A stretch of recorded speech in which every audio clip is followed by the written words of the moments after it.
Hey, what's up, guys? How's it going? You guys still remember me, the Surrey experience guy? I know it's been a while. When was the last time I recorded one of these things? December 2019. Jesus Christ. Whole goddamn world's changed since then. But how you guys been, man? You guys all alive out there? You guys make it through the pandemic? You guys all get your vaccines in? I just got vaccinated like a week ago. I'm a little late to the party. I didn't even want to get vaxxed, but I got like Harvey Weinstein into doing it. But I feel good, man. I want to apologize for fucking off for so long. I had a bunch of shit I had to take care of, so I got a little sidetracked with life, as you do. Plus, I wasn't even living in Surrey the last couple of years, to be honest with you. But I'm in the process of moving back to Surrey in like a month or two, so I thought, hey, why not jumpstart the fucking podcast again?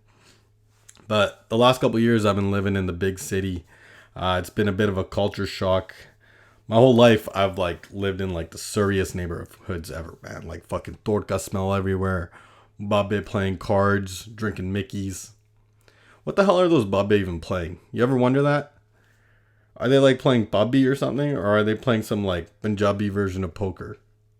Dude, I wonder if they're gambling. Like loser has to steal booze from their son's liquor cabinet and bring it to the park tomorrow.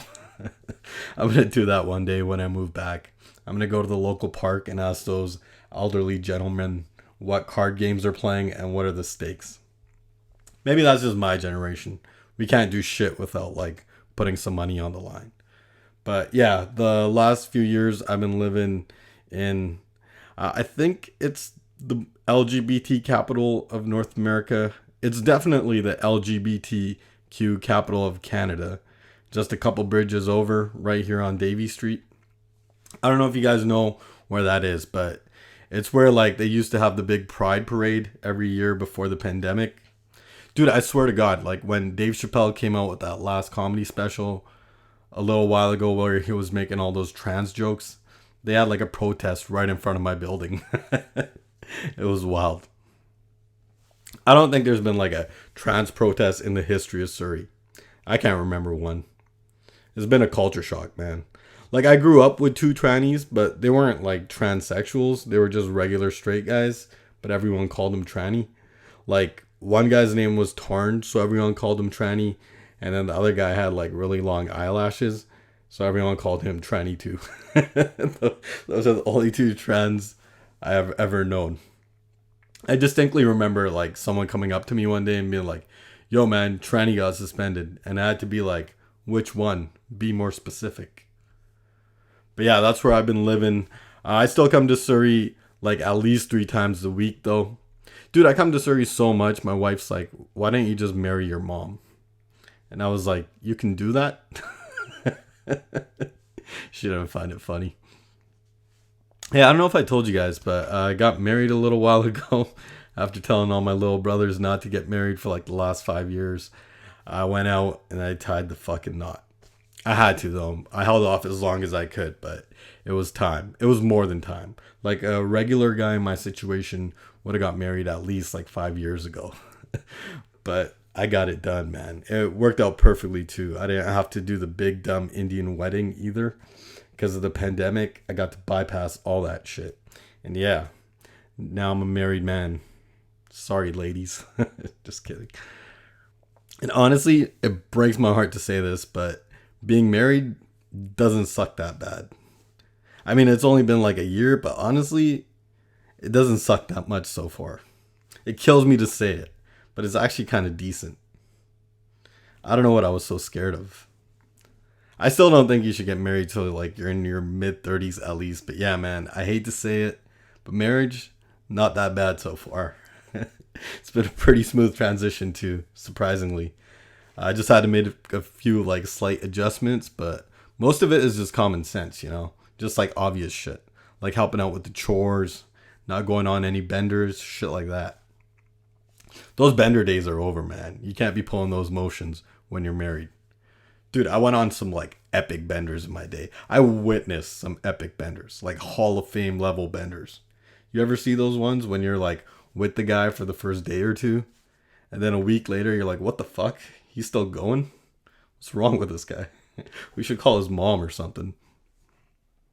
Dude, I've witnessed like benders that gatewayed into like interventions. Some life-changing benders, man. Those are the days. I couldn't even imagine going on a bender now that I'm married. Taking that Uber ride home after like 5 days of drinking. And your wife's waiting in the kitchen with her glasses on. The anxiety levels of that Uber ride home would be brutal. I get anxiety just thinking about it. I would still recommend waiting till you're like in your mid-30s to get married though. Push it as long as you can, man. I don't know how motherfuckers back in the day did it. They'd get married when they were like 12 years old. They'd have like 5 wives. Could you imagine coming home from a week-long bender to your 5 wives? That would be brutal. Like, what's my man there, the king who had like 8 wives and he had them all whacked? King Arthur, King Henry, I think. Could you imagine living with 8 wives and all their periods sync up? That's probably the week you started killing bitches. But yeah, man, it's been a pretty smooth transition so far. There's still shit I'm struggling with though. Like, I can't for the life of me call my in-laws mom and dad. I love my in-laws, but I just can't call another man daddy besides my own father. You know what I mean? I'm just like not emotionally mature enough to do that yet. I can't, man. Hey, daddy, pass me the ketchup. Like, I just can't do that. Like, one time I heard my brother call his father-in-law dad, and I swear to God, dude, I just want to punch him in the face. Like, how dare you? That's not your dad. You didn't clean the shit stains out of your underwear. Actually, my mom did that, but you still get the point. I can call my brother-in-law brother. I can call my sister-in-law sister. I'm cool with that, but I cannot call another man dad. That's just way too intense for me. And I can't call another woman mom, besides like the woman I came out of. Dude, I wouldn't even call my grandmother mom, just out of respect. Any other married people struggling with that? Is this a thing? Maybe I should Google it. There's no way I'm the only one struggling with that. Okay, let's see. Is it normal to not call your in-laws mom and dad? Okay, let's see. All right. I don't address my in-laws as mom and dad, and here's why it's absolutely okay. Okay, so I ain't the only one at least. Okay, let's check this article out. It has like a picture of Katrina Kaif for some reason. Is that Katrina Kaif or Karina Kapoor? I don't know. She's the one that looks like an innocent gold digger. Like a shy gold digger. I think it's Katrina Kaif. I don't know. Anyways, marriage brings along changes. The biggest one being addressing your in-laws as mom and dad. When I was getting married, I struggled with this very thought. And as the preparations went on, I kept thinking, do I really need to do this? Even though I always shared a very strong relationship with my in-laws, but somehow I could not bring myself to do this. I've been married for almost 2 years, and 2 years now, and I still call them uncle and auntie. What? Uncle and auntie? That's even weirder. Why the hell would you call them uncle and auntie? They should have a name for it to make it easier, right? Like in our language, they have names for everything. Like your dad's brother is your chacha. Well, I guess they do have a name for in-laws. Like your mother-in-law would be your sali. But you can't be like, hey, sali, pass me a tissue. I don't think that would go over well. I'm just going to like try to go my whole life without addressing them as mom and dad. See how long I can hold off for until I get called out. That's my plan. We actually just got over a COVID scare in the family recently. I just did the like rapid test that you take home and do yourself, but I don't think I did it right. Because on the picture it says you got to stick the thing like in your nose like 1.5 inches. And I jabbed the thing like so deep that my nose started bleeding. But at least like the test still came out negative. So that brought me back to my childhood, man. I used to get like nosebleeds all the time when I was a kid. I fucking hated it, man. Like I was like a chronic nosebleeder. That's what I was known as, like the nosebleed kid. Like, you know, some kids would like wet the bed. I'd like bleed the bed with my nose. It was the worst, man. I wouldn't wish being the nosebleed kid on anybody. My family always like made me feel like a freak about it too. Like my parents wouldn't let me sleep over at people's houses because like, what if I nosebleed all over their furniture? Like, what's the community gonna think? And it would always happen at like the worst times too, man. Like I remember one time it was like a Canucks playoff game, right? And we were all watching the game and my nose started bleeding. And then the Canucks like let in 4 unanswered goals and then like got eliminated. Oh, dude, the worst time was when my nana passed away. Like he was in the hospital, right? And he was still alive at this point, and we were all huddled around the living room. And my nose started bleeding, and then like a minute later, we got the call that he didn't make it. That was fucked. They made me like go sit in the basement for a week. My family thought I was like possessed or something. I never really realized how traumatizing that shit was till I got older, you know? Like, what the fuck was that all about? My nose would bleed like once a week from the time I was like 5 years old till the time I was like 11 years old. It only stopped after I went through puberty. I guess the blood like needed to go to other parts of my body at that point. Dude, that's totally why my nose stopped bleeding. I just figured it out. Who needs therapy? No one could figure it out back then though, man. Like my poor fucking parents, dude. They took me to like doctors, specialists. My mom even took me to like a pundit against my dad's wishes. Like an actual pundit. The guy had like a man bun and the beads and like a little bindi on his forehead. The whole nine. He did some like little prayer and then he like stuck his subji fingers in my nose. That was fucking weird, man. The guy didn't even have the decency to use gloves. He just like raw dogged my nose. I'm sitting there staring at my mom like, what the fuck, dude? Why'd you bring me here? I wonder whatever happened to that pundit. He's probably like a Modi supporter now. Stealing our farms with my nosebleed money. Hey, speaking of Modi, I'm glad the little asshole finally repealed the farming laws a little while back. I think that happened, all that shit happened after I fucked off from the podcast. But that was like 2 years of bullshit our poor farmers over there had to go through for no reason. Dude, is it just me or like, does it seem like every other decade they keep trying to like fuck with us somehow?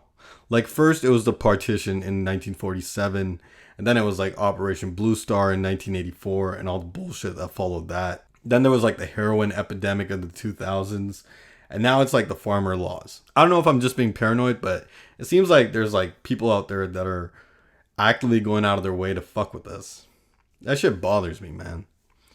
And they might have like repealed the laws for now, but what are they going to do in the next 10 years? What angle are they going to come at us with next, you know? This latest attempt to fuck with us was the most sinister, in my opinion, because they were going at people's livelihoods. Like if farmers can't make a reasonable living off farming, Punjab is essentially fucked. That's how the majority of our people over there even make a living, isn't it? And they don't make much either, according to my dad. They were barely like making ends meet as it was before these new laws were proposed. I don't know, man. I don't think they're going to stop here. I think after a couple election cycles, they're going to come at Punjab again. If you study history, it's like bound to happen. But we got to be ready this time. If they're going to come at people's livelihoods, we should have a plan in place to negate that. What's that plan? I don't know. But the fact that our people over there are relying solely on agriculture to survive in like 2022, it's not good. They should have like multiple sources of income at their disposal. Farming should just be one option. They should have like 10 potential revenue streams. We got to be the ones that help them find those additional revenue streams. Everyone who leaves from there and like immigrates to Surrey or Brampton or wherever is balling and making money and well off. But the people over there are like one law being changed away from bankruptcy. It doesn't make sense. I get that farming is like a big part of our culture and we glorify it. But I don't know, man. It seems like we're always looking backwards. It's a new era, man. We got to look to the future. We're living in a new world now. Pretty soon we're going to be living in like the metaverse. Is anyone really going to give a shit about growing carrots 10 years from now? Like, be honest with yourself. Farming was great in the 60s, but it's 2022 now. Now, I'm not saying we should stop farming. Like, the older people should farm because that's all they know. But this new generation coming up, all the kids that grew up with phones and WhatsApp, they should be earning an income using like, you know, like those skills that the older generation doesn't possess. We should be giving that younger Punjab generation those jobs and opportunities. They don't necessarily need to be farming. Like, how many successful businessmen and women do we have abroad? We should be hooking them up, you know? And we can't just send them money either. There has to be like an even barter involved or it'll never work. But we live in like a digital world now, man. How many of us have like online businesses or businesses in general? You're telling me we can't hire some like 18-year-old village girl to do that mundane data entry work or train them to do like some other task? How many brown realtors or mortgage brokers or whatever could use like a virtual assistant? How many online content creators can use someone to help them edit or post or manage their shit? You're telling me we can't outsource that work to some like 21-year-old village kid who's wasting all his time watching porn all day? Everyone says there's no opportunity in Punjab. That's why everyone immigrates here, but we live in like a digital world now. It doesn't really matter where you live anymore. There's plenty of opportunity and potential. It's just no one gives a fuck to make it happen. I know it's easier said than done, but you're telling me we can't come out with like Fiverr.com, but just for Punjab? A Bunger.com, if you will, where all of us like first generation kids and people abroad can like provide opportunities to the kids that are still in the village. You know, we outsource our shit directly to Punjab. This is like a total stoner hypothetical, but I feel like something can be done here to bring more income to that region. We're just one idea away from Punjab being like prosperous again. So maybe the Punjabi Fiverr thing's a dumb idea, but there's got to be an idea that'll work. Punjabi Fiverr wouldn't be that hard to pull off though. You know, like there's already a blueprint in place. Because the best way to start it would be to go village by village. So like, let's say I have an online business. I hire a virtual assistant from my village, right? I ask my dad, hey, do you know such and such from Musapur? That's my band. Okay, verified. And I hire him, right? And I pay him a couple $100, right? And then you hire a guy from your village. You verify him and you pay him a couple $100. In turn, they make our lives a little easier by taking like the workload off of us, right? And then we write that shit off come tax season. In doing that, the kid from the village can contribute that income to his household to pay for whatever the fuck they need to pay for, like Wi-Fi, buffalo maintenance, I don't know, whatever their expenses are. Right? So now if we combine the farmer's salary plus the village kid on Punjab Fiverr's salary, I think we got something here. We don't think about it because everything's so goddamn expensive where we live, but just adding like $500 to a Punjab village household would be a game changer, right? Eventually we can open that shit up and expand it, but to start off, we go village by village. I hire someone from my village, you hire someone from your village, and boom, we just grew the Punjab economy exponentially, just like that. One move and we doubled it. I appreciated all the protesting and the marching, but we gotta look towards the future. We were fortunate enough to be born abroad. The least we can do is like provide our brothers and sisters out there with some opportunity, you know? And maybe they can parlay that into something else. I don't know. I'm just brainstorming out loud here. Maybe the Punjab Fiverr thing's a dumb idea, but there's got to be a way we can help them make money. There has to be. Digitally seems like the easiest way, but maybe someone out there has a better idea. I don't know. But we got to stop being so reactive, man. We always wait till like shit hits the fan and then we're left scrambling. You know these RSS cocksuckers are going to try to fuck around again. It's just like a matter of time. So we should be anticipating their next move. We should have a plan set in motion to counteract that. And I know it's easy to just sit here and come up with these half-baked ideas, but it's got to start somewhere. All right. So let the older heads keep farming the kids that are like 18 to 34. We should create some sort of like digital opportunities for them where they can make money and like contribute to the family income. And then the next generation, we should be putting them in a position to succeed in like the next decade. You know, we should be teaching them like about shit that's going to be prevalent 10 years from now. Like blockchain technology and cryptocurrencies and like the metaverse. We shouldn't be teaching them how to grow spinach. We should be teaching them skills that are going to be like at the forefront of the 2030s and beyond. Shouldn't we? All right, so I say we let the older people farm, give the people our age jobs and opportunities digitally or however, right? And then the next generation, we gather up like all the top Uda kids and we teach them like, I don't know, like how to code or something, right? If we get like $50,000, right? We put that together and we can like send a teacher out there for a couple months to like start teaching these kids. Or we can even do it virtually too. I mean, we got plenty of options, but the farming shit, and it kills me to say it because it's like part of our identity, but that shit's dated, man.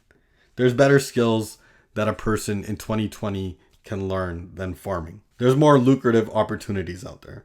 You don't necessarily have to like live in Punjab and be a farmer or move abroad and get a job. Like there's got to be an in between. Is any of this shit making sense, or am I just talking out of my ass here? And if you think my ideas are stupid, then please, man, come up with something better. No ego here, man. Whatever it takes to help our people over there make more money. And I don't know. If anyone has a better idea, please write into the show, man. Email me. I'll fucking share it on here. And maybe we can like piggyback off each other's ideas and come up with a solution. We're just one idea away, man. Seriously. One idea could like rejuvenate that entire region after all the bullshit of the last couple years. So I don't know. If you have any ideas, email me or email someone else, man. We just gotta like start thinking outside the box. Maybe we should get like a politician who's not too busy on this. Maybe we should get like Jagmeet Singh's little brother. That guy cracks me up. You ever meet a guy who works a job just because their older brother works it? You know, Jagmeet Singh's mom was like, hey, take your little brother with you to politician school. He just spends all day locked in his room with the vacuum on. Take him with you. Yeah, I don't know. I think if we put enough heads together, we could pull something off here, man. It's 2022. There's little like 15-year-old kids making millions of dollars on the internet. All we gotta do is help like the average household in the village make like an extra $1,000 a month. And in return, we can like lighten our loads and push our businesses or whatever bullshit we're doing further. It's an even barter, man. Everyone wins. I think we can pull that off. We're just one idea away, man. So fuck protesting. It's time to bring like laptops to Ludhiana. I'm talking jobs to Jalandhar. So the next time these RSS cocksuckers try to bankrupt our families over there, we got something for their ass. Just one idea away, man. Who's going to come up with that idea? I don't know. But whoever does, you'll be my hero. I'll get a tattoo of their like face on my bicep. We need like a nerd Bhagat Singh or a nerd Udham Singh. Did any of you guys watch that new Udham Singh movie on Amazon Prime? It's pretty new. I think it came out like a few months ago. Dude, if you haven't seen it, you gotta go watch it, man. It's about the guy who like carved out a book and hid his gun in there and then like snuck into the England Parliament and like whacked a British general. Spoiler alert. Even though it happened like 80 years ago. I was blown away with how good it was, man. One of the best movies I've seen all year. You gotta check it out. That movie got me like so riled up. That's where all these like Save Punjab ideas came from. It was a bit of a slow build, right? But that last hour, man, that shit was intense. I won't give away any spoilers, even though it's a period piece, but some of those scenes towards the end, man, they're fucking heartbreaking. It's definitely worth checking out. That shit was fascinating, man. Seeing how like life under the British Raj was, right? So after I watched that, then I went down like an Indian revolutionary rabbit hole. So I watched the Bhagat Singh movie. He was like our main India independence guy. He was basically like Gandhi with balls. And I think he was like Udham Singh's mentor according to the movie. But anyways, the Bhagat Singh movie was like the Bollywood version from like 2002. And dude, it was the corniest shit I've ever seen, man. Old school Bollywood was so overrated. Those movies do not hold up in 2022. Like the Bhagat Singh movies was from, I think it was from like early 2000s. It was like a big Bollywood production with like a mainstream Bollywood movie star. What the fuck was that guy's name? Hold on, let me just pull it up here. Alright. Bhagat Singh Bollywood movie. Okay, The Legend of Bhagat Singh. Yeah, this is it. So, The Legend of Bhagat Singh is a 2002 Indian Hindi language period film starring Ajay Devgan. Yeah, that's the guy. Ajay Devgan. It's supposed to be about like an Indian freedom fighter giving up his life for like the country. But dude, they Bollywooded it up so bad. I won't get into it, but like the movie was like 3 hours long, but I like forwarded through all the musical parts, like all the sing-alongs, and I finished the movie in like 90 minutes. Dude, there were like so many musical parts, man. It's supposed to be like a heroic sacrifice my life for freedom type movie. Why would you put 10 sing-alongs in it? It's fucking garbage, dude. But like the dumbest sing-along was like towards the end of the movie, right? So like all the freedom fighters are going to court to be sentenced to death. and like their whole crew, like 10 of them, walk in singing a song, and not like a chant, like a full on song with like melodies and choruses and shit. It took them like 5 minutes to get to the courthouse because they were singing the song and the song wasn't done yet. They like held up the entire courtroom. They could have just walked in like a straight line and been in the courtroom in like 10 seconds, but since they were singing a song, they had to like circle the courtroom for like 5 minutes just to like finish their musical number. And then like they walk in and the judge was like, "Yeah, you guys are fucked. Death by hanging tomorrow 7 a.m." It was so cringe, man. Old school Bollywood is garbage. They were good at like rom-coms, I guess, but anytime they ventured out to like any other genres, it was embarrassing, man. They needed to like stay in their lane. I'm just glad like old school Bollywood did an attempt making like an alien movie or something back then. Like, could you imagine like a Bollywood alien movie from 2002? Elon Musk and Shah Rukh Khan wearing matching Uchkins, singing a duet to like the battle for the galaxy. They would have made it so corny. They would have added like a love interest too, because like obviously, right? Like Shah Rukh Khan wants to marry like the blue alien chick, but his dad won't approve. It was hard enough like marrying out of your caste in those movies. Could you imagine trying to marry an alien? Right, but then in like Act 3, they find out the alien's like related to Ganesha or something. And then the father gives it the green light. Wait, what's the blue skin god? Ganesha's like the 8-arm one, isn't it? Okay, I gotta look this up. Blue skin Hindu god. Vishnu. That's the one I was thinking of. Vishnu. I always get my Hindu gods mixed up. You gotta watch the Udham Singh movie though, man. The guy who played him like killed it too, like the main character. I gotta find his name. Sorry, it's gonna drive me crazy. Okay, Udham Singh, Amazon Prime. Vicky Kaushal. Yeah, this guy. Dude, I was blown away, man. I was not expecting it to be that good. I highly recommend it. It was fascinating to see how willing those guys were to like die for their freedom, you know, and like how quickly we're ready to give away our freedoms. Even if it's like a little bit of freedom, we should be more stingy with that, in my opinion. But whatever, I don't know. I don't want to get too political here, but freedom should be a priority, you know. Like, I appreciate all the shit like the truckers are doing right now, like with the whole trucker convoy in Ottawa. That shit's important, man. Some of these rules make no sense. And now our like Prime Minister Justin Trudeau's calling them racist and terrorists. It's like, dude, what the fuck? How did you like put those two together? I don't know. I can't stand that guy, man. Fucking turd. Prime Minister Justin Trudeau. Douchebag, that guy. But anyways, if you have Amazon Prime, I would definitely check out the Udham Singh movie.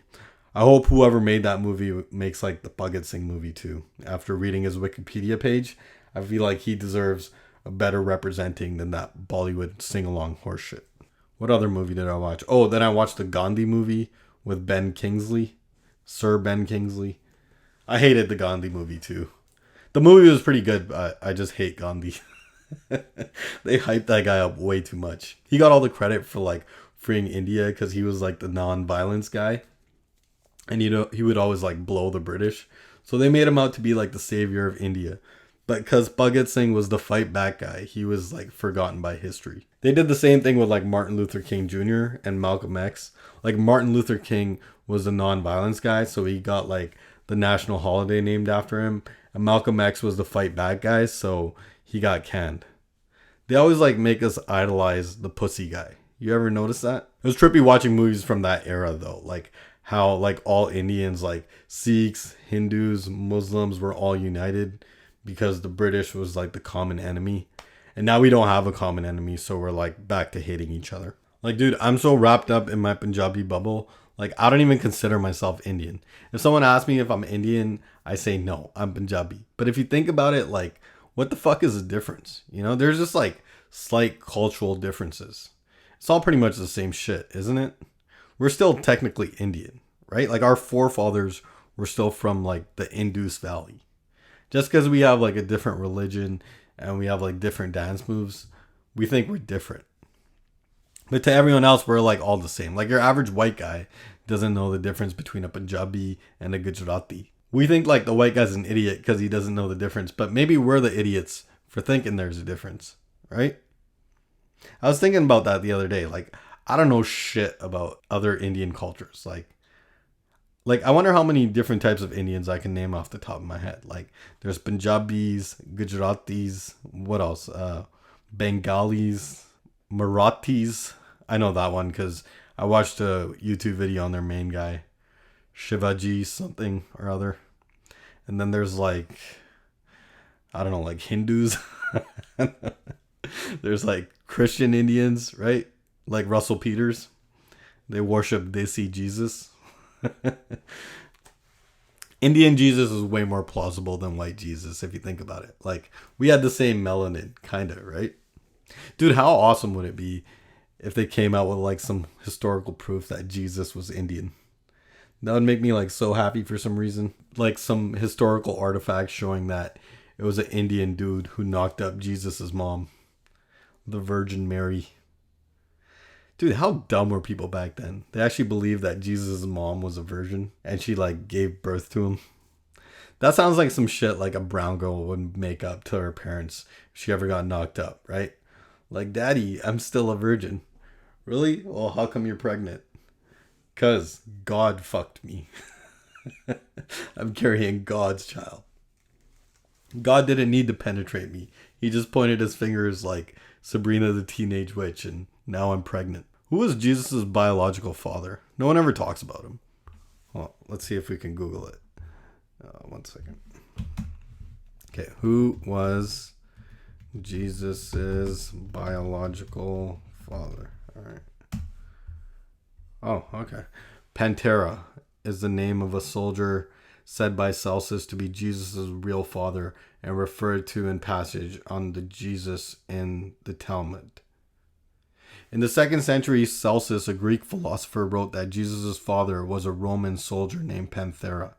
The views of Celsus drew criticism and responses from Origen, who considered it a fabricated story. Celsus' claim is only known from Origen's reply. Origen writes, "Let us return, however, to the words put into the mouth of the Jew, where the mother of Jesus is described as having been turned out by the carpenter who was betrothed to her, as she had been convicted of adultery and had a child by a certain soldier named Panthera." Whoa. I think this guy just called Jesus' mom a whore. That's wild. You think Jesus was a virgin? No way, right? You can't be a Messiah and not get laid. Only a female Messiah can be a virgin, not a man. That's why no one listens to like monks. Like, shut up, virgin boy. Who the fuck are you to be giving out advice? What the fuck am I talking about? I don't know. How long have I ran my mouth for? I used to be able to do these for so long because like people would email into this show, but I haven't opened that email in ages. Let me see if anyone's emailed me. Let's see if I can log in. Hold on. Okay. The Surrey experience at gmail.com. Password. Okay, that didn't work. Let me try. Fuck. Wrong password.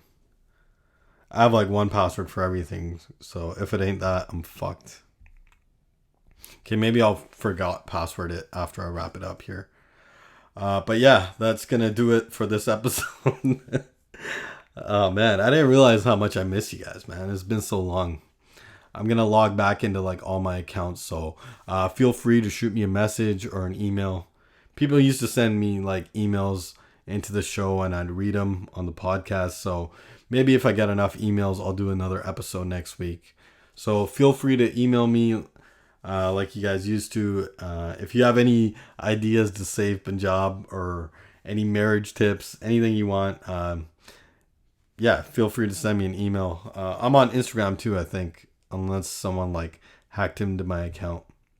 I don't know. I got to figure all that shit out. But yeah, let's reconnect, man. It's been too long. Anyways, this is the Surrey Experience, episode 57, and I'll talk to you guys next week, maybe.